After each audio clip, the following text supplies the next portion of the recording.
I like it. All right, number 3, another Todd Gurley red fantasy flag is raised after the Rams trade up for Darrell Henderson. Yeah, I mean, there's a lot to make you a little bit uncomfortable if you're a Todd Gurley owner. Yeah, it was one of those things where you saw how much work they gave C.J. Anderson just applauding. It looked like he was fucking fat as fuck, to be honest, when C.J. Anderson came in last year. He rumbled. He did fine. He played well. But if they're willing to shell out that much work to him, and then you see these highlight clips from behind the scenes of their draft, and Les Snead is like, we need to go get this guy. He gives you a Kamara element. I'm not getting off that. I won't say, if we play against him, we're going to feel it. Snead goes out and says that. So they, despite having very minimal draft capital, trade up, get Darrell Henderson, make sure they go get this guy. Again, compared to Alvin Kamara by the owner. And we know Sean McVay loves explosive talents and very creative mindset.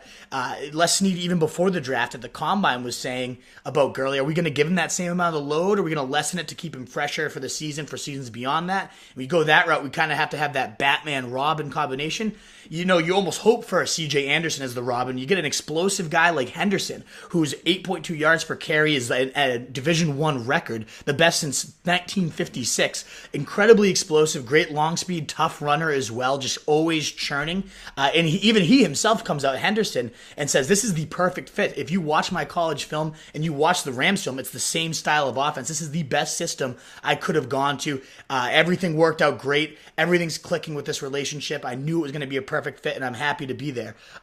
So, I mean, this guy clearly fits this scheme very well. We already had the knee arthritis red flags, and now he's going to have more workload concerns. To me, Gurley, I mean, you probably still take him in the first round because it's just such a historic talent and such an awesome offense. So even if he's only getting, let's say, 60% of the work instead of 80% for what he's gotten in the past, he's still probably going to be worth that first overall rounder. But to me, now he's, I'd probably rather have Joe Mixon. I'd rather have, some of these other guys, these receivers. Maybe so where is he on your big board right now? Right now, he's settling in right at like 7. Mixon's up at 6, and Gurley's at 7.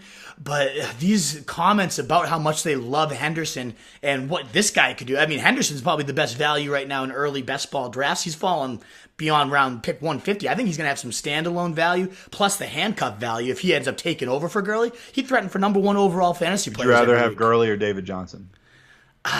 Gurley right now, that's but tough, though, right? It's tough, though, right? I wouldn't even considered that question at the end of the season. I would have laughed in your face. You at the end of the season. I would have given you probably 2 middle fingers and said, "Never talk to me again," if you had asked that.